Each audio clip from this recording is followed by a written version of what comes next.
Buenas tardes, bienvenidos a todos, compañeros presentes en esta sala y los que nos seguís en línea en cada sesión. Hoy presentamos la cuarta de las 5 charlas que componen el ciclo sobre hábitos saludables y su repercusión en el desempeño laboral. Como sabéis, está incluido en el Plan de Responsabilidad Social Corporativa de la Agencia Tributaria del 22 al 22-23, dirigido a cuidar la salud física y emocional de todas las personas que trabajamos en la agencia. El doctor Juan Antonio Madrid hoy nos hablará de los ritmos metabólicos y digestivos y de la importancia del sueño nocturno y de la siesta en el metabolismo. Resolveremos dudas a preguntas como a qué hora comer, por qué es importante la hora de la cena, a qué hora ingerir cada tipo de alimento, nos beneficia el ayuno intermitente, ahora tan de moda. Y para terminar esta sesión nos dará una serie de recomendaciones sobre crononutrición saludable, que es la disciplina que explica la relación entre nuestros ritmos circadianos y la hora en que ingerimos los alimentos. Como siempre, espero que estas jornadas cumplan con vuestras expectativas y os ayuden a mejorar vuestro descanso.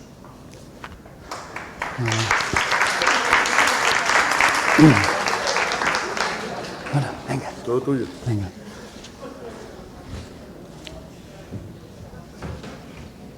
A ver.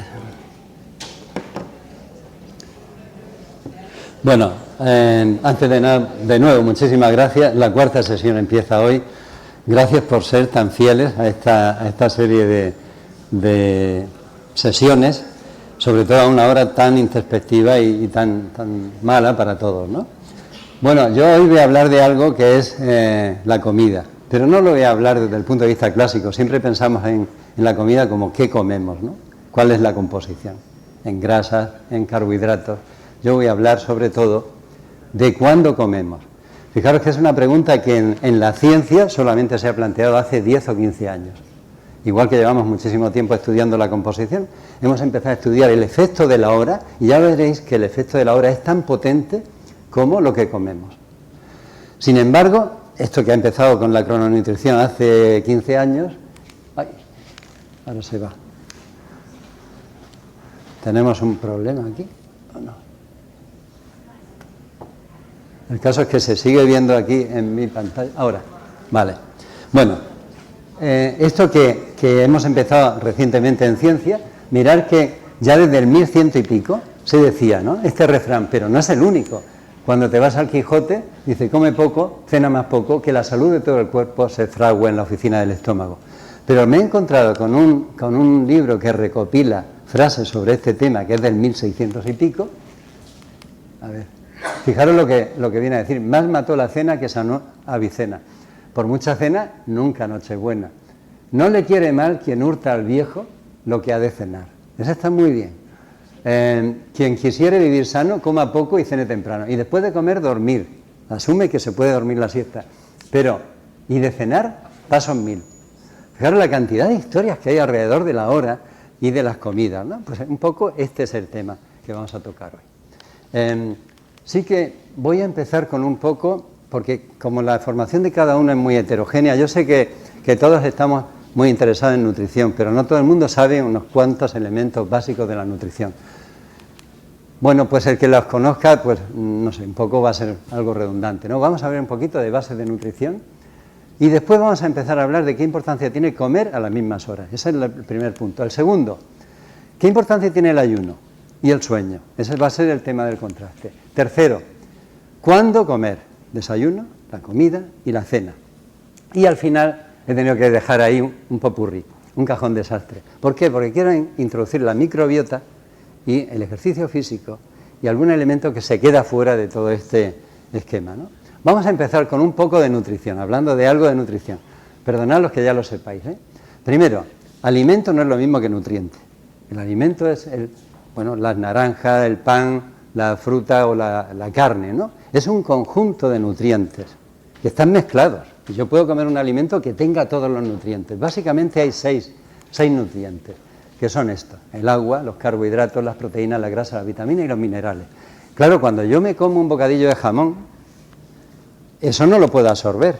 Primero lo tengo que triturar, lo tengo que digerir, ¿no? Ese es el primer paso.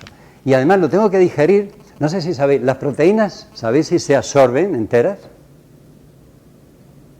Yo cuando como proteínas y las las separo de la grasa, las separo de otros componentes, ¿yo las puedo absorber a mi sangre?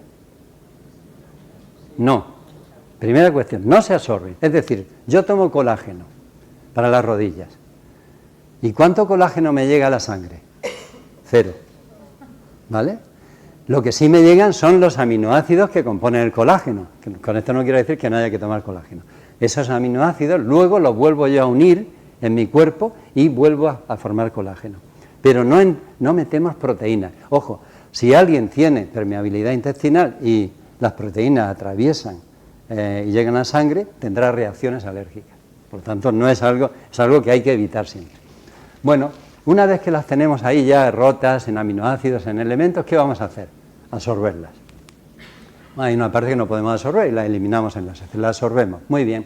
Y ahora pensar en algo que es increíble, ¿no? Yo estoy en ayunas y de pronto me como un plato de comida, un cocido contundente. La cantidad de nutrientes que llega a mi sangre, no os podéis imaginar lo que es. Es que se inunda de todo, de grasa, de carbohidratos, absolutamente de todo.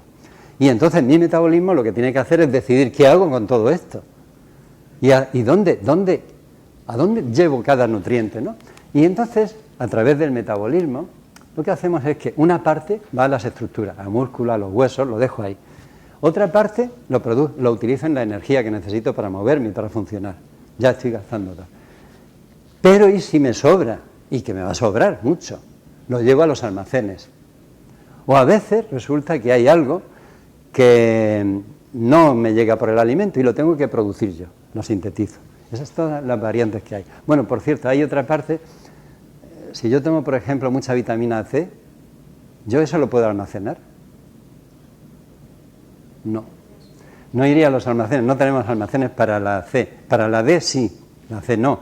Entonces, ¿por dónde se escapa? Por la orina. Las orinas de la gente que está suplementada habitualmente con mucha vitamina es la más rica del mundo, porque tiene de todo, ¿no? ¿Y los almacenes? ¿Cuáles son los almacenes de nutrientes? ¿Cuál es el más importante? La grasa. No os podéis imaginar, con la cantidad que tenemos almacenada en la grasa, podemos vivir un mes sin comer. Porque es súper eficiente y produce muchísima energía. ¿Y qué más almacenes hay? Aparte de la grasa. ¿Dónde puedo guardar yo cosas? ¿De hierro? Bueno, yo estoy pensando en proteína, carbohidratos, otro tipo de... Hay un almacén, bueno, unos almacenes que son los músculos y el hígado que almacena glucógeno y eso es una fuente de glucosa. Pero bueno, con eso solo tenemos para mediodía, no nos da para mucho, ¿no? Básicamente el almacén son las grasas. Bueno, otro concepto. Vamos a empezar ahora con proteínas. Proteínas. Vale. Todas las proteínas no son iguales. ¿Sabéis cuál es la mejor proteína o las mejores proteínas que hay? Pensando en que de 100 gramos que yo tomo de esa proteína, pues que aproveche el máximo, el 100%. Hay otras que tomo 100 gramos y solo aprovecho el 50%. Y la clave de todo esto está en algo que no sé si voy a saber explicar en pocas palabras. Las proteínas tienen 20 aminoácidos, son como ladrillos, ¿vale? Muy bien. 9 de esos son esenciales, los tengo que tomar de fuera, no los puedo producir yo. Ahora imaginar qué pasaría si tomo una proteína a la que le falta 1 o 2 aminoácidos clave, esenciales. Yo tengo muchísimos aminoácidos, estoy comiendo esa proteína, pero le faltan 2 ladrillos. Si no tengo todos los ladrillos, no puedo hacer proteína en mi cuerpo. ¿Y qué hago entonces con todos los demás aminoácidos que estoy tomando? Pues los utilizo para energía y los desaprovecho. Por tanto, ahora vamos a ver esa idea, ¿no? Ese concepto. Mirad, la mejor proteína es la de suero de leche. Veréis que hay suplementos que toman los deportistas de whey protein, ¿no? Esa proteína de suero de leche es fantástica. Tiene el máximo valor biológico, que es el término que nosotros utilizamos, ¿no? Pero también veréis que el huevo entero es muy bueno. Luego le sigue la clara de huevo, el pescado. Fijaros que pescado antes que la carne. Y la primera proteína vegetal es la del guisante. Fantástico. Y siempre pensamos que es la soja. Pero el guisante, que es nuestra soja local o de esta zona, es superior a la soja. Y ahora nos vamos a las legumbres, fantásticas. ¿Por qué? Por ejemplo, las lentejas o los garbanzos y las judías tienen tanta proteína como la carne. Pero mirad el valor que tienen las legumbres, 50. Solo la mitad. Claro. Y ahora vais a entender por qué. Y los cereales también. Porque las legumbres le faltan unos aminoácidos clave. ¿Veis ahí? Metionina, cistina y tristófano, ¿no? Perdón, sí, metionina, cistina y tristófano. Bien, a la legumbre le falta esto, pero los cereales, fijaros que tienen metionina, treonina y tristófano.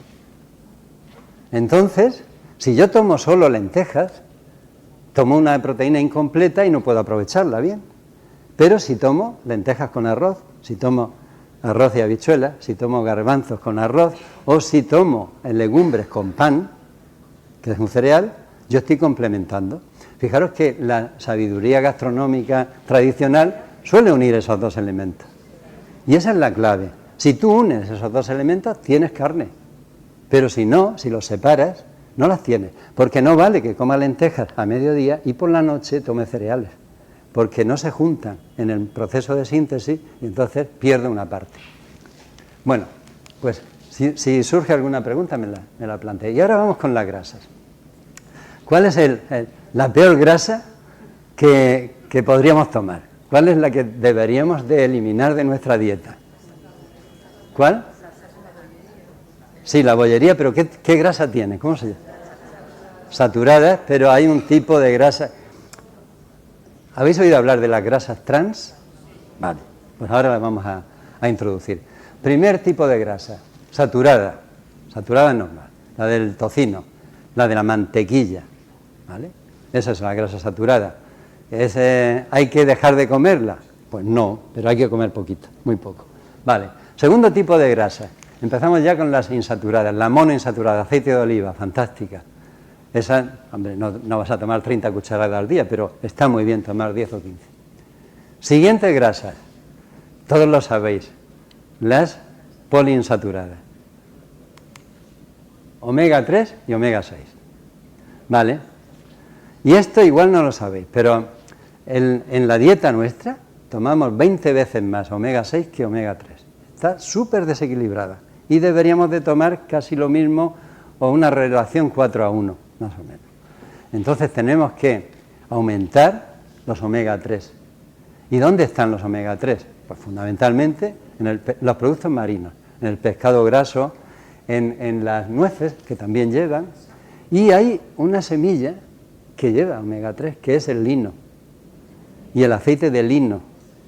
Pues ahí tenemos una fuente de omega 3 que es vegetal también. Bueno, pues esto habría que tener en cuenta, ese reequilibrio. Las poliinsaturadas son fantásticas en principio. Pero ¿qué pasa si nos pasamos con los omega 6? Que tenemos inflamación. Los omega 3 son antiinflamatorios, por eso se necesita en un balance adecuado. Y ahora viene el coco de la película, son las de arriba, las trans. Efectivamente habéis dicho bien, la bollería. ¿Y por qué hay trans en la bollería? ¿Y qué es la trans? Una grasa trans es coger un aceite líquido y añadirle hidrógeno para volverlo saturado y convertirlo en sólido. Fijaros que cuanto más poliinsaturadas son, más fluido es el aceite. Y las saturadas son sólidas. Bueno, ¿por qué se le añade a una magdalena trans? Pues para que no gotee aceite, para que dure mucho tiempo. Simplemente es conservación. Para mí deberían de estar prohibidas, y en algunos países como Canadá están prohibidas, en Estados Unidos ya han puesto unos límites mucho más bajos, porque esas grasas trans se quedan en tu cuerpo y no es difícil metabolizarlas. Es verdad que algunos alimentos, cuando tú cocinas a alta temperatura con aceite, pues se producen grasas trans también en ese proceso. Pero bueno, trans fuera. Y vamos con los azúcares. Vale, aquí hay una historia que es muy importante. Veréis que toda la charla va alrededor del tema de la glucosa. Tiene mucha importancia cómo procesamos la glucosa. Si tomamos azúcar, un turrón de azúcar, veréis que la glucosa en sangre aumenta rápido y baja, esa curva de arriba. Si tomamos pan blanco o arroz no integral, sube, y si tomamos integral, sube menos. Cuanto más fibra lleva, sube menos. Y es importante, ¿y por qué es importante que suba poco? Eso es la clave. ¿Por qué no podemos permitirnos el lujo de que llegue a 200 la glucosa y luego baje? ¿Por qué es negativa? ¿Por qué es mala la glucosa alta en sangre? Más fuerte, a ver. ¿Qué? Se acumula en grasa, pero ahora veremos por qué. En principio no es mala por eso, sino porque hay una hormona que te ayuda a acumular la grasa. Veréis lo que ocurre. Yo tomo glucosa, sube. Y hay una parte de glucosa que la voy gastando, pero otra me sobra. ¿Dónde meto esa grasa? Sobre todo si estoy sentado. Pues entonces hay una hormona que se llama insulina que se dispara. Y la insulina lo que hace es barrer la grasa de la sangre y llevársela donde pueda. ¿Y dónde puede más? En la grasa. Sintetiza grasa. Y venga, pasar a la grasa. Cuanta más insulina tengas, normalmente más se deriva hacia grasa. Los diabéticos, ¿qué les pasa? O que no producen insulina o que la insulina no le hace efecto. Entonces, tienen la glucosa alta y el único sitio donde puede entrar la glucosa fácilmente es en el músculo, cuando se mueve. El músculo no necesita insulina, puede captar glucosa. Por eso veréis luego la relación tan buena que hay entre el ejercicio y los niveles de glucosa. ¿Y qué es más peligroso, tener la glucosa disparada a 300 o tenerla baja? Baja, sin duda alguna. Fijaros que hay 3 hormonas que luchan contra la hipoglucemia, contra bajadas de glucosa, y una sola que lucha contra la subida, que es la insulina. Eso ya te dice algo. Pero, ¿y qué es lo que hace la glucosa alta en tu cuerpo para que eso sea dañino? Pues una de las cosas que hace es unirse a proteínas y las vuelve rígidas. Por ejemplo, en las arterias. Y en los glóbulos rojos incluso se une a proteínas y entonces aparece una proteína que es la hemoglobina, que se llama glicosilada, porque se ha unido la glucosa y la ha alterado. Y es la forma que tenemos de medir qué niveles tienes de glucosa en los 3 últimos meses, midiendo la hemoglobina glicosilada, ¿vale? Pues entonces nuestra clave va a ser siempre conseguir que la glucosa suba menos y que liberemos menos insulina, tengamos menos necesidad de insulina, ¿no? Vale. Bueno, ahí veis un hidrato de carbono que se digiere rápidamente, como un pan blanco, y la insulina que produce, y otro que se digiere y se absorbe más lentamente, uno integral y con la insulina que produce. Bueno, y ahora 2 conceptos más y ya no cargo más la cabeza. Pues, tolerancia o intolerancia a la glucosa. Fijaros en la palabra. ¿Qué quiere decir que eres tolerante a la glucosa? Que cuando tomas glucosa rápidamente bajan tus niveles y no tienes grandes picos. Esa es una persona ideal. Y un intolerante es una persona que toma glucosa y tiene picos enormes y le dura mucho tiempo. Vale, tolerancia, intolerancia. ¿Y resistencia a la insulina qué es? ¿Alguien lo sabe? Cuando una persona dice, cuando ha aumentado la resistencia a la insulina, quiere decir que produces insulina, tu hormona que debe bajar glucosa, y resulta que no hace efecto, que no encuentra los receptores para llevarse la glucosa fuera de la sangre. Esa es la resistencia a la insulina. Sobre todo ocurre por la obesidad abdominal. Bueno, pues vamos a ver cuándo comer. Vamos a ver primero, es importante la regularidad. Y me voy a detener en la regularidad porque ahora hay mucha gente, de hecho ayer hablaba con alguien y decía, pues ya hay días que no desayuno. Y digo, ¿y de qué depende? Y bueno, pues si me levanto un poco más tarde ya, pues llego hasta el mediodía y no desayuno, ¿no? Y otros días desayuno. Como le estamos siempre hablando del ayuno intermitente, todo el mundo piensa que el ayuno intermitente es que de vez en cuando, pues no desayuno o no ceno o no como en todo el día, ¿no? Entonces vamos a ver qué importancia tiene la regularidad, si es importante o no, ¿no? En los horarios. Fijaros que yo siempre insisto en que todo lo estable, lo regular, pues viene bien, porque desde el punto de vista de la salud, sobre todo cuando cumples años, ¿no? Porque tu cuerpo está preparado para hacer frente a esos eventos, ¿no? Primero, se acaba, esto me parece que se publicó hace 2 o 3 años, que es el eating jet lag, es el jet lag en la alimentación. Sabéis que existe un jet lag social, ese que cambia los horarios fines de semana y días de semana. Pues este es cambio los horarios de comida en fines de semana frente a días de semana. ¿Y eso qué importancia tiene? Pues también la tiene. Mirad, el índice de masa corporal, que es tu peso en realidad, en función de la altura, pues va aumentando conforme vas teniendo mayores diferencias en los horarios de comida de fin de semana a días entre semana. Por lo tanto, intentemos reducir eso. Pero el jet lag social, que conlleva exactamente lo mismo, el jet lag social normalmente no desayuna, esos días de fin de semana, fijaros cómo la proteína C reactiva aumenta. ¿Qué es la proteína C?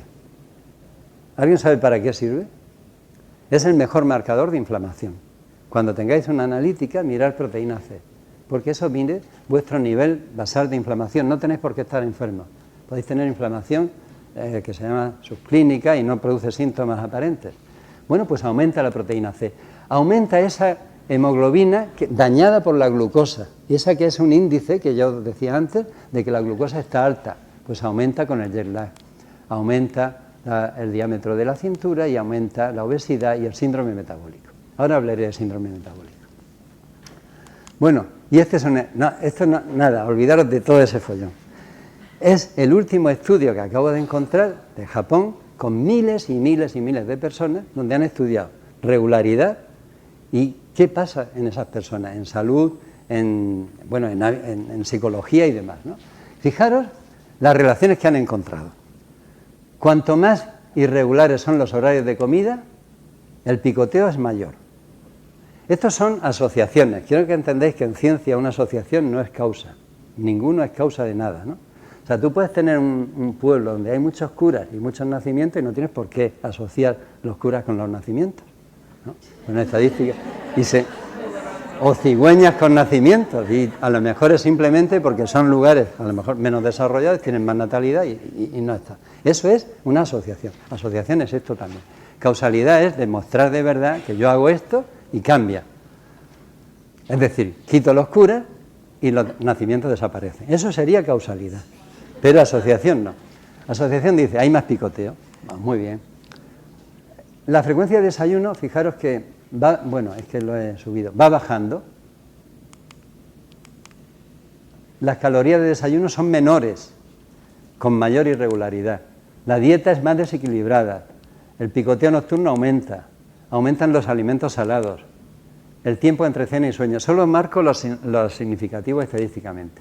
Bajo consumo de vegetales y mayor cantidad de aperitivos. Eso en cuanto a comida. Pero fijaros ahora en los aspectos de esa persona. Cambia la personalidad, tiene un índice de neuroticismo más alto. Es que yo hay asociaciones que no lo acabo de entender, pero hay muchísimas, ¿eh? Mayor asentismo laboral asociado a irregularidad en comidas. A lo mejor es al revés, es que tú tienes mayor asentismo y entonces las comidas son más irregulares, ¿no? Menor actividad física también.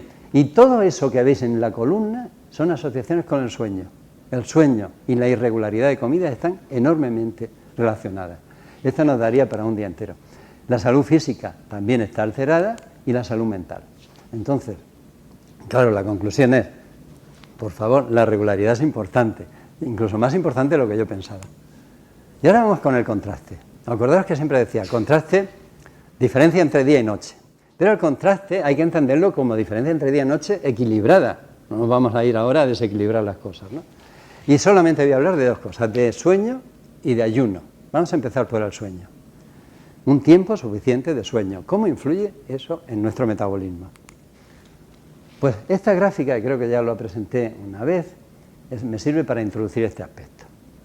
Mirad, esta línea gris es el nivel de glucosa de los sujetos voluntarios que han desayunado, comido a mediodía y cenado. Y esos son sus niveles, y este es el nivel de noche. ¿Cuándo ellos pueden estar en cama 10 horas? Eso no quiere decir que duerman 10 horas, porque nadie va a dormir 10 horas, pero estás en cama.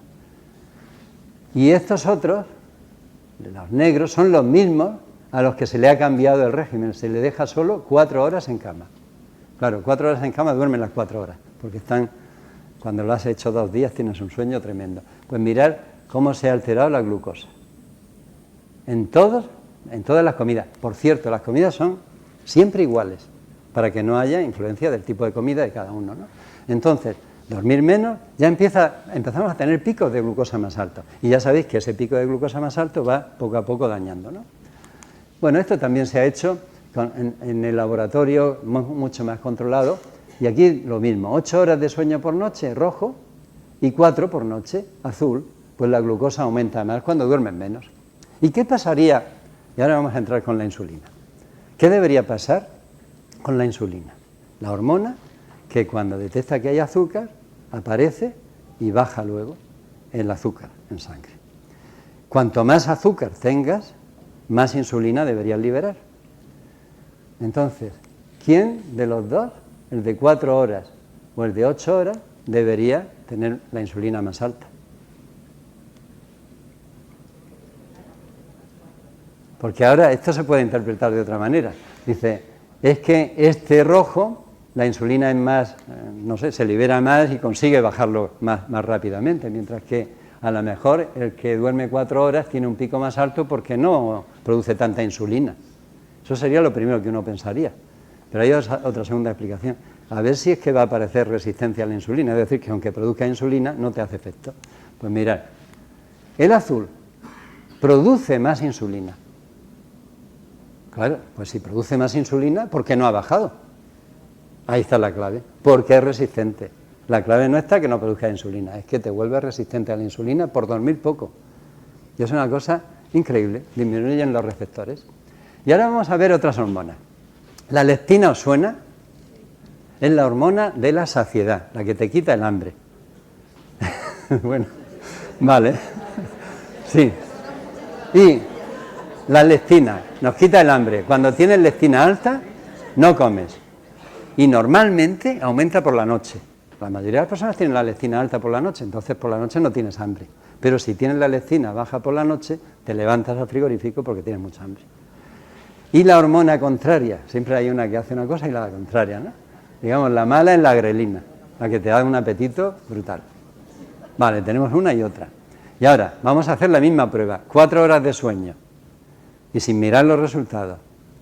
4 horas de sueño, sabemos que no es positivo metabólicamente. ¿Qué debería de aumentar? Pues la grelina, la que te da hambre, y disminuir la que te quita el hambre, la leptina. Y efectivamente, cuando medimos solamente de 9 de mañana a 9 de la noche, ocurre así. 4 horas de sueño, resulta que te cambian las hormonas. Y ahora lo vamos a hacer toda la noche. Y solo midiendo la leptina, mirad, estos son los que están 4 horas en cama, duermen 3 horas 48 minutos. Leptina esta, ¿veis? 8 horas en cama, duermen 6,52 minutos, 6 horas 52, más leptina. Y los que están 12 horas en cama, que duermen 8 horas 52 minutos, fijaros el pico que tienen. Y ese pico ocurre durante la noche, al comienzo de la noche. O sea que la leptina también es súper sensible al acto de no dormir. Por eso la gente que duerme poco tiene más, engorda más y tiene más apetito. Y ahora, y no todo depende de cuánto. Sabéis que es muy importante también cómo duermes. Porque, y he traído este ejemplo, OSA significa apnea obstructiva de sueño, ¿no? Bueno, sabéis que el que tiene apnea obstructiva de sueño puede dormir 10 horas o 9 horas. Pues mirad, la intolerancia a la glucosa, que ya sabéis lo que es negativo, la intolerancia es que te sube más. Cuanto más nivel de apnea tienes, media, baja, moderada o grave, fijaros cómo va aumentando. Y la resistencia a la insulina también. Es decir, que cuanto peor es tu sueño, la calidad de tu sueño, también se va a alterar esos dos parámetros metabólicos. Por eso, las personas que tienen apnea obstructiva de sueño se dan las dos cosas, suelen ser obesos, pero es que también esa apnea facilita la obesidad. Y ahora vamos a resumirlo todo. ¿Por qué la falta de sueño es tan negativa? Primero, aumenta el hambre, disminuye la leptina y aumenta la grelina. Ya tenemos un problema. Pero además, aumenta el tiempo que tienes para comer, porque estás más tiempo despierto y claro, puedes picotear más. Entonces, si aumenta el hambre y la oportunidad de comer, lo más probable, si no tienes una fuerza de voluntad tremenda, es que comas más, aumenta la ingesta. Bueno, pues seguimos. Altera la termorregulación. En la falta de sueño cambia la forma, el gasto de energía de tu cuerpo, te vuelves como más ahorrador. Estás más cansado, la gente que duerme poco está más cansada, si estás más cansado te mueves menos. Y eso hace que tu gasto sea menor. Si aumenta el ingreso, y vosotros que trabajáis en Hacienda, y disminuye el gasto, pues tenemos aquí un balance hacia los almacenes de grasa, la obesidad. Bueno, esa es una parte de la película, pero luego tenemos otra parte que no deja de ser, es más complicada pero es peor. Es que cuando falta el sueño, el cortisol por la noche aumenta y aumenta unas descargas de una hormona que es la noradrenalina, que está muy bien para el día porque nos hace estar despiertos, pero por la noche no. Entonces, esa actividad simpática de la noradrenalina y el cortisol nocturno hace que aumente la resistencia a la insulina y te vuelves intolerante a la glucosa, que es también lo que hemos visto. Y si se junta la obesidad con resistencia a la insulina, la intolerancia a la glucosa, tienen un síndrome metabólico. ¿Qué es un síndrome metabólico? Pues es el que tiene 3 de alguno de estos síntomas. La glucosa alta, 1, colesterol alto, especialmente el malo, y el bueno bajo, triglicéridos altos, hipertensión y nos falta el quinto, que es la obesidad abdominal. Es súper importante medirse la cintura, porque tú puedes tener la grasa aquí, abajo, y no pasa nada, pero si tienes esta, sí que te pasa. Es decir, hay una obesidad tipo pera, la pera saludable, y la manzana, curiosamente, no. Entonces, bueno, seguimos. Contraste, comida y ayuno. Vamos a ver cómo vamos. Comida y ayuno. Bueno, pues vamos a ver ayuno intermitente. Tipos. Bueno, hay 9 tipos, pero yo he sacado solo los más importantes. Hay unos tipos de ayuno intermitente que son regulares, estables, y otros que son irregulares. Vamos a empezar por la izquierda. El ayuno intermitente que le llaman circadiano, que es 12 horas de ayuno, 12 horas de comida, o bien 10 horas de ayuno y 14 de comidas, porque aprovecho el tiempo de sueño y un poquito más para estar en ayuno. Y lo hago siempre. Eso casi no es ayuno. Bueno, el de 12-12 sí es. Este ayuno, que es un ayuno mucho más fuerte, son 10 horas de comida, 14 de ayuno, 8 de comida, 16 de ayuno. Pero siempre. Ese es fuerte. Porque eso significa que si salimos de aquí a las 3 de la tarde, ya hasta el día siguiente nos vemos otro plato. Y es duro. Pero mirar el método 5-2. En una semana, 2 días, comemos solo 550 o 500 kilocalorías, ¿no? Comemos muy poquito. En 7 días hay 2 días que dejamos de comer. Solo comemos muy poco. Y luego, el de días alternos. Un día comemos, otro día no. Sí, no, sí, no, sí, no. Y este, que de vez en cuando se te ocurre pasarte el día entero o el fin de semana sin comer y luego vuelves a comer, ¿no? Entonces, a ver, yo siempre defiendo algo que se pueda llevar a cabo y lo puedes mantener. Entonces, para mí, empezar con 12 horas de ayuno está muy bien, ya que lo consiguiéramos. 12 horas de ayuno, pero todos los días.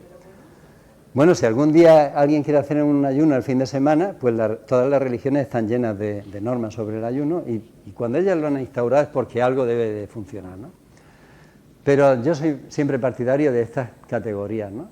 Y todo lo que vamos a ver ahora apunta a que estas son mejores, porque además las puedes implementar en tu vida. Yo he empezado hace no mucho tiempo a hacer este de 12 horas, porque no es fácil hacerlo aquí. Te levantas temprano, desayunas pronto y luego ¿cuándo estás cenando? A las tantas, siempre. Bueno, y entonces, ¿qué ocurre? Cuando nosotros conseguimos cerrar el tiempo de comida y aumentar el tiempo de ayuno, le damos tiempo a tu cuerpo a regenerarse. Y mirad, cuando comemos lo habitual, ¿no? Que los americanos están comiendo todo el tiempo menos el tiempo que están durmiendo, eso es en general. Entre picoteo y comida es comida continua. Y si duermen 7 horas, ese es el único tiempo que están en ayunas. Pero no es verdad, porque cuando tú te has ido a comer recién comido, recién cenado, esa cena veréis que tarda 2 o 3 horas en metabolizarse. Es decir, que me paso 2 o 3 horas todavía metiendo nutrientes. Y al final me pasaré 5 o 4 horas de verdad en ayuno.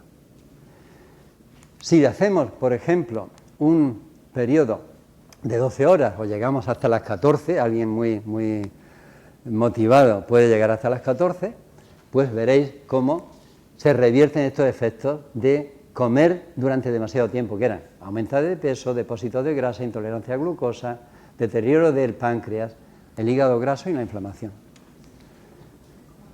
La verdad es que esto funciona, lo de las ventanas de restricción. Lo que pasa que estamos hablando en un sitio donde salís tarde. O sea, hoy vais a comer a una hora que ya no es saludable. Entonces hay que imaginarse cómo uno reorganiza todas las comidas. Claro. Bueno, y ahora, ¿cuándo es mejor? Si imaginaros que somos capaces de comer solo 8 horas del día. ¿Cuándo las ponemos? ¿Hacia la mañana o nos las llevamos hacia la noche? Pues resulta que esto también se ha comprobado y funciona mejor a nivel de glucosa y de insulina si la llevamos hacia la mañana, ¿vale? Y no hacia la noche. Vale, otra conclusión. Ya no me voy a parar en esto. Y ahora, vamos a empezar en cada una de las comidas. ¿Cuándo comer desayuno, la comida y la cena? Lo primero, ¿cómo se vacía el estómago? El estómago y el intestino no funcionan igual por la mañana, por la tarde y por la noche. Conforme va llegando la noche, cada vez se paraliza más. Y por la mañana se activa. Y eso lo veréis en la ganas de ir al aseo. Toda la defecación, por ejemplo, es mucho más fácil por la mañana que por la noche. Bueno, pues ahora vamos a cargar este estómago con una comida. Y le vamos a medir cómo va saliendo del estómago. Y mirad, esa comida por la mañana, a las 10 de la mañana, en 60 minutos queda solo el 50%. En el estómago. Pero bueno, todavía queda el otro 50%, y luego tarda más en vaciarse. Pero esa misma comida a las 9 o las 10 de la noche lo que hace es que el 50% necesito 90 minutos. O sea, se me va mucho más tiempo. Por lo tanto, la cena, ya empezamos a ver por qué la cena tiene esa mala fama. Porque lo que yo coma en la cena va a estar ahí. Si encima me tumbo y estoy en esa posición horizontal, todo eso se ralentiza más, el sueño para el vaciamiento gástrico, y la puedo tener 4 o 5 horas dando vueltas, ¿vale? Ahora, ¿qué pasa con el desayuno? Nos vamos a centrar aquí. ¿Es bueno desayunar mucho? ¿Desayunar poco? Pues en este estudio miraron cuánta energía tomas en el desayuno. Aquí, nada, 0, 5%, 10%, y aquí riesgo de síndrome metabólico, esto es negativo, ¿veis? Aquí aumenta, 1,5 significa que aumenta el 50% de riesgo. Pero no os asustéis nunca, porque si el riesgo de una población de 100 personas de tener síndrome metabólico es 1, el que aumente el 50% no llega ni a 2 del grupo. Es decir, que todo el mundo se asusta cuando dice el riesgo de cáncer aumenta el 50% por esta práctica, pero no todo el mundo lo tiene. Aumenta el riesgo sobre las personas que tienen esa enfermedad previamente, ¿no? Pero mirad aquí, a partir del 20%, 15 o 20%, esto empieza a ser favorable. Y desayunar más conlleva más cantidad, conlleva efectos beneficiosos. Eso en personas normales. Y en diabéticos. Los diabéticos o los prediabéticos o los que, aunque no tengamos diabetes, hay que ir llevando cuidado. Vamos a ver qué pasa si me quito el desayuno. Bueno, primero, si desayuno, mirad, tengo este pico alto, los diabéticos tienen la mañana muy alta, los picos de glucosa son altos, a mediodía y por la noche, la línea azul. Y ahora le voy a quitar el desayuno a esos mismos diabéticos, ¿vale? Muy bien, se lo quito y la glucosa está baja aquí, pero mirar al mediodía, mirar la cena y todo el resto del día, ¿veis? Entonces, el hecho de que quitemos el desayuno lo que produce es un rebote luego en los valores de glucemia muy altos. Por eso para una persona diabética eso de salir de casa, no desayunar y pasarse hasta las 3 del mediodía con un hambre voraz es muy negativo. Por lo tanto, en estos casos y en la población general el desayuno debe estar ahí. Y ahora vamos con la comida. Este es un trabajo de nuestro grupo. La que llevó la dirección del trabajo fue Marta Garoulet. Y lo hizo con una población de aquí, de personas que iban a perder peso, ¿vale? Son comedoras. Los early eaters son mujeres todas, ¿no? Las que comían a mediodía antes de las 3 del mediodía. Ese fue el punto de corte. Y las late, las que comían después de las 3. Bien, tener el hábito de comer antes de las 3 del mediodía hace que en un régimen de pérdida de peso, y estas son las curvas en las que iban bajando de peso al cabo de las semanas de tratamiento, fijaros que las que comen tarde empieza a frenarse antes la pérdida de peso. Son las que más fracasan en esa reducción. Las que comen antes va mucho mejor. Y es un punto de corte que son las las 3 de la tarde, ¿no? Y vamos con la cena, que esta es la más importante. Con la cena empezamos ya hace 20 años a ver algo que os comenté el primer día. Si tomamos un refresco por la mañana, tenemos esa curva de glucosa, por la tarde esa y por la noche esa otra. Y eso lo vimos siempre en nuestros alumnos. Empeora, va empeorando conforme entras en la noche. Por lo cual, el hábito de tomar Coca-Cola estudiando por la noche es uno de los peores. O sea, lo peor que se puede hacer es pasarte la noche estudiando, tomar una botella de Coca-Cola al lado, primero no duermes, estás tomando una carga de glucosa brutal y encima pretender memorizar, porque la memoria funciona con el sueño también. Con lo cual, si al día siguiente tienes examen, pues bueno, no sé cómo saldrá. Bueno, pues esto nos decían, vale, vosotros habéis hecho esto con un refresco, con 40 gramos de glucosa. ¿Y si cenas? ¿Y si si tomas una comida normal, compleja, con todos los elementos? Una comida que se llama de prueba, que lleva carbohidratos, grasa, proteína, 750 kilocalorías. Fijaros, a las 10 de la mañana sube y baja muy rápido. Y a las 10 de la noche hace eso. ¿Qué diferencia, no? Tan grande. Y ahora que ya sabéis un poco de insulina, ¿y qué va a pasar con la insulina? Pues pasa algo que es también muy sorprendente, que es que, fijaros que a las 10 de la noche se produce mucha más insulina, pero a pesar de que estoy produciendo, mi páncreas lo estoy forzando al máximo para producir insulina, no es capaz de bajar la glucosa. Y si no es capaz es porque se vuelve resistente a la insulina del cuerpo cuando llega la noche. Luego esto empieza a dar la razón. Yo lo que no entiendo es cómo pues Maimónides y toda esta gente llegó a deducir que la cena metabólicamente era tan nefasta, ¿no? Tan negativa, porque no tenían ningún instrumento, nada más que la observación, la experiencia y lo que decía la gente, ¿no? Bueno, y entonces vino la explicación de toda esta historia, ¿no? Y a mí esta historia me encanta. Después de 20 años midiéndole a nuestros estudiantes la glucosa con el refresco, mañana, noche y demás, empezamos a pensar, ¿qué es lo que hace que por la noche eso, el azúcar, sea tan negativa? Y dijimos, el sueño. Y entonces los torturamos porque hicimos pruebas en gente que le dejábamos dormir y un compañero se dedicaba a pincharle mientras dormía y otros que se pasaban la noche despiertos y el sueño tenía influencia, pero no explicaba el 100% de todo lo que estaba pasando. Entonces pensamos, ¿y la melatonina? Que es tan maravillosa y tan buena y tan positiva para todos, y probamos melatonina. Y ahora vais a ver lo que pasó. Esto es una prueba en la cual, esta sí es como lo hacen en los hospitales, te tomas un vaso, de eso que está fatal, de azúcar. Y esta es la elevación que tienes en azul. Ahora fijaros solo en el azul, por la mañana. Y ahora por la noche. ¿Veis? De nuevo, por la noche más que por la mañana. Y ahora dijimos, vamos a darle melatonina, una dosis pequeña, 5 miligramos, antes del azúcar. Y se lo dimos por la mañana y aumentó. Increíblemente aumentó. Pero se lo dimos por la noche y aumentó más. Luego la melatonina estaba haciendo algo ahí, interactuando, y es algo negativo. Y luego nos planteamos, ¿y qué pasa con la insulina? Que ya sabéis de nuevo lo que va a pasar. Pues bueno, mirad, no es exactamente lo mismo por la mañana que por la noche. Por la mañana la misma insulina. Pero si yo tengo la misma insulina, pero tengo más glucosa aquí, es que tiene resistencia a la insulina, no está haciendo tanto efecto. Y por la noche tengo más insulina y más glucosa, que es el peor de lo peor. Es decir, produjo ya más y tengo más glucosa. Entonces, ¿qué llegamos a concluir? Que cuando llega la noche y produce melatonina, no comas. No puedas comer con la melatonina alta. ¿Por qué? Porque la melatonina hace una cosa que es muy positiva. Consigue, junto con la leptina, que no te dé hambre por la noche. Y hace otra cosa, evita que te mueras de una hipoglucemia.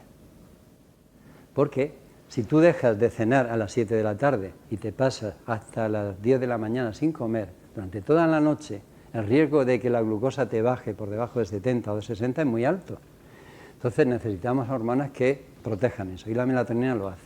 La melatonina hace que la insulina no actúe mucho y te eleva la glucosa para mantenértela constante.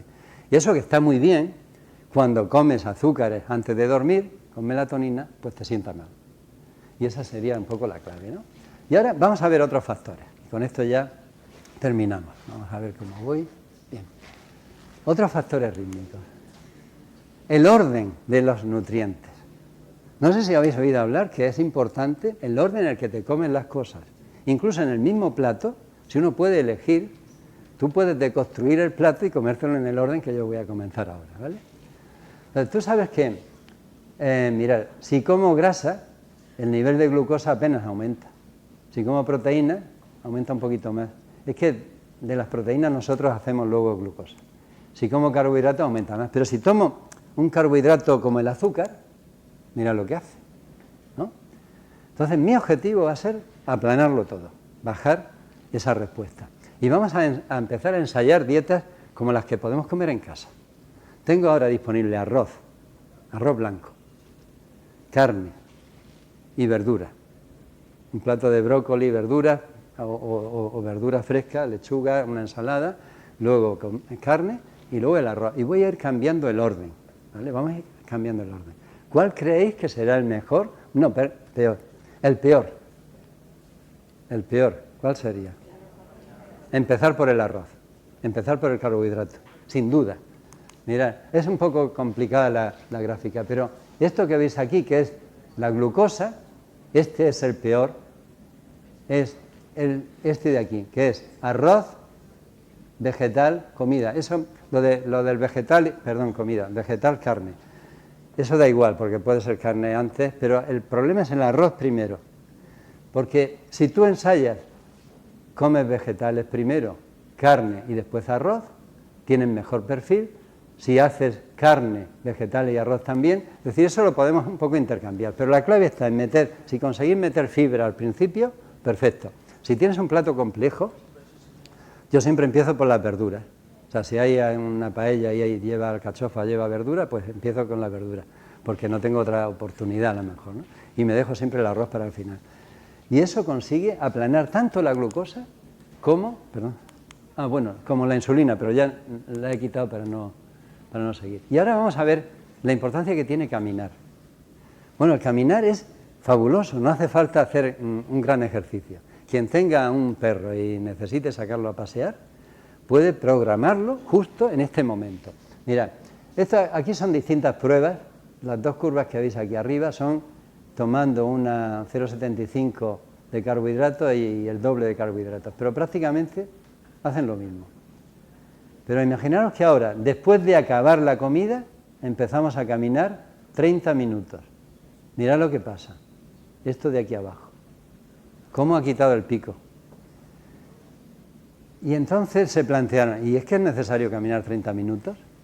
Si os dais cuenta, a los 30 minutos ya tengo el mismo nivel casi. Basta con 15 minutos para que me quite el pico. Entonces la recomendación ahora mismo es que salgas 15 minutos. Después de cenar, tira la basura y da una vuelta. O saca algo. Bueno, eso sí tenéis un problema de intolerancia o de sobrepeso, ¿no? Pero esto es muy saludable. Si unimos lo del orden de las comidas con salir a caminar, tenemos ahí el dibujo completo. Y si encima tomamos carbohidratos complejos con fibra, en vez de puros, de carbohidratos rápidos, mucho mejor. Y ahora, ¿y qué pasa? Bueno, yo vengo hace un mes y medio, estuve en un congreso de microbiota, y entonces vine ya con un lío en la cabeza que ya no sabía qué hacer. Porque ahora resulta que la microbiota es tan importante como estos patrones de alimentación, como el reloj biológico, como lo que comes, porque las bacterias que tú tienes en tu interior del cuerpo modulan tu respuesta. Pueden hacer que tengas personalidad depresiva, tendencia a tener diabetes o síndrome metabólico. Y esas son las bacterias que tienes. Y las bacterias se adquieren en la infancia, buena parte de ellas, otras las vamos intercambiando, y la microbiota es tan importante que os voy a poner solo un experimento para que lo veáis. Este es un poco asqueroso. Sí, ¿por qué? Unas personas hicieron un jet lag, se fueron aquí a, no sé, a Arabia o a algún sitio de por ahí, o Jordania. Y entonces les extrajeron heces antes de hacer el viaje, justo cuando acababan de llegar y ya llevaban 2 o 3 días que estaban con un fuerte jet lag, y después, cuando ya se habían recuperado. Y ahora se las transfirieron, eso sabéis que se hace trasplante fecal, ¿no? Pues se hicieron un trasplante fecal, en este caso a ratones. Y los ratones, pues, con personas habría sido todavía peor. En los ratones, fijaros que cuando les transferían las heces de la persona que estaba sufriendo el jet lag, el peso a lo largo del tiempo se disparaba y las pruebas de glucosa también se disparaban. Y las heces de antes y una vez adaptado después del jet lag no hacían nada. Entonces, incluso a los ratones, esas bacterias que le han cambiado el perfil cuando haces un jet lag, tienen efecto en ellos. Por eso el jet lag crónico también metabólicamente hace mucho efecto, ¿no? Bueno, y ahora terminamos ya. Terminamos porque cada uno debería construirse su propio reloj, ¿vale? Ese reloj lo podéis utilizar como base. Y aquí vamos a marcar el periodo de sueño. En este ejemplo es de las 11 de la noche hasta antes de las 7, la noche. Y esto que pone DLMO es cuando empieza a producirse la melatonina. Empieza 2 horas antes, empezaría a las 21 horas, ¿vale? Y esto de MEL-OFF es cuando deja de producirse, normalmente media hora después o 1 hora después. Entonces, sabéis que no debemos comer con melatonina, ni desayunar, tampoco, aunque el desayuno es más tolerante, ¿no? Entonces, el desayuno nunca lo puedo poner dentro de esta fase. Y la cena tengo que adelantarla, para que no me interfiera con mi melatonina, ¿no? Y luego marcar una comida donde podamos, a media mañana, aquí, otra a media tarde. Bueno, comer 4 o 5 veces al día tampoco es demasiado problema cuando no comes mucho, ¿no? Y, en resumen, primero, recordar, comer más o menos, a las mismas horas, desayunar todos los días, cenar 2 o 3 horas antes de dormir, ayunar al menos 12 horas por la noche y evitar comer con la melatonina elevada, tanto si es endógena como si te la estás tomando exógena, ¿vale? Y esto sería todo. De nuevo, muchas gracias por vuestra atención.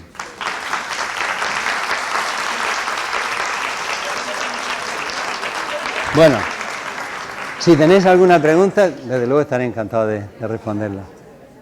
Si tenemos... Sí, a ver, yo la repito ahora, ¿vale?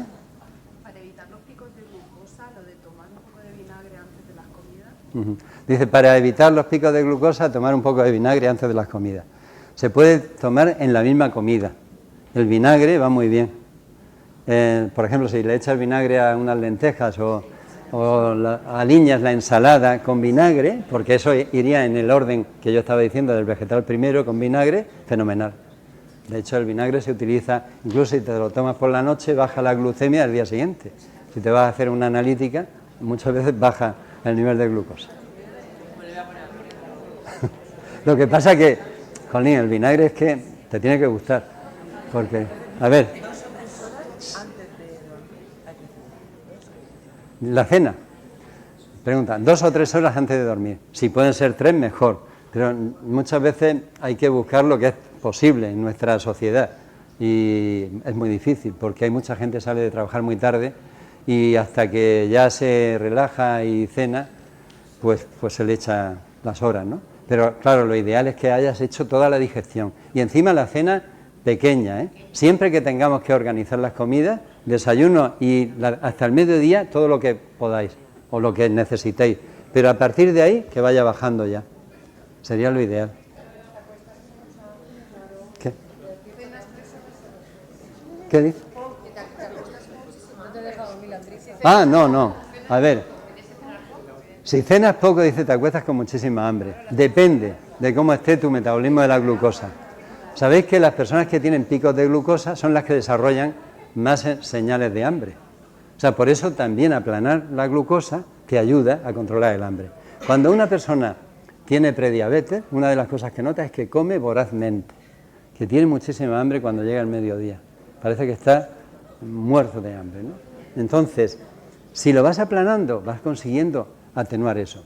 Si alguien se va a dormir y tiene una sensación de vacío muy grande, pues se toma algo antes de dormir, porque es peor irte a dormir con esa sensación que no te vas a dormir que quedarte en ayunas, ¿no?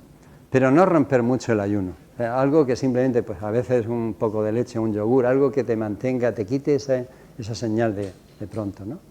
Sí. Sí, masticar mucho la comida. A ver, hay dos formas de comer, tragándoselo todo de golpe y entonces, de nuevo, tienes todo dentro del cuerpo y los picos de glucosa son más altos, o masticarlo mucho, predigerirlo y enlentecer la entrada, con lo cual vas a frenar esa liberación al intestino. Eso también es una muy buena costumbre. Sí. Sí. Los complementos de melatonina para dormir, si los tomamos después de cenar, efectivamente pueden interferir. Pero no en todo el mundo, no todas las personas tienen la misma reacción. Es una parte que he quitado. Si tienes un receptor de melatonina, que lo tenemos más o menos el 50% de la población, eso interactúa peor, esa melatonina, con tu glucosa, que el otro 50% de la población que no tiene ese receptor y es más resistente a los efectos. Pero en todo el mundo, a todas las personas le afecta negativamente. ¿Qué puedes hacer? Pues separar la cena de la melatonina. Cenar antes, tomar la melatonina después. Y hay otra forma, que es la melatonina de liberación lenta. Porque esa, cuando la tomas, hasta pasadas 2 horas no vas a tener melatonina alta en sangre. Y entonces ya de por sí establece una separación con la comida, con la cena. Esa es la ideal. De hecho, hay estudios que muestran que esa melatonina no hace ningún efecto negativo con la cena. Sí. El triptófano, muy bien. A ver, suplemento de triptófano. ¿Para qué? ¿Para tomarlos para qué? Para dormir, sí. En general casi nunca tenemos déficit de triptófano, pero hay algunos resultados que apuntan que ese triptófano, que es la base para sintetizar melatonina después y que previamente sintetiza serotonina, viene bien. Entonces, si tú tienes triptófano en sangre, pues lo aprovechas mejor para tener serotonina y melatonina más alta. Se utiliza en personas mayores suplemento de triptófano, en niños también. No hay que pasarse, pero está bien.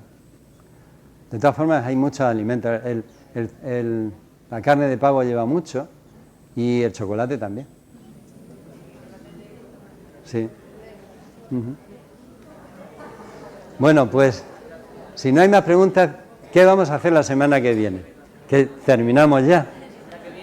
No, pero hoy la semana que viene, la charla que viene.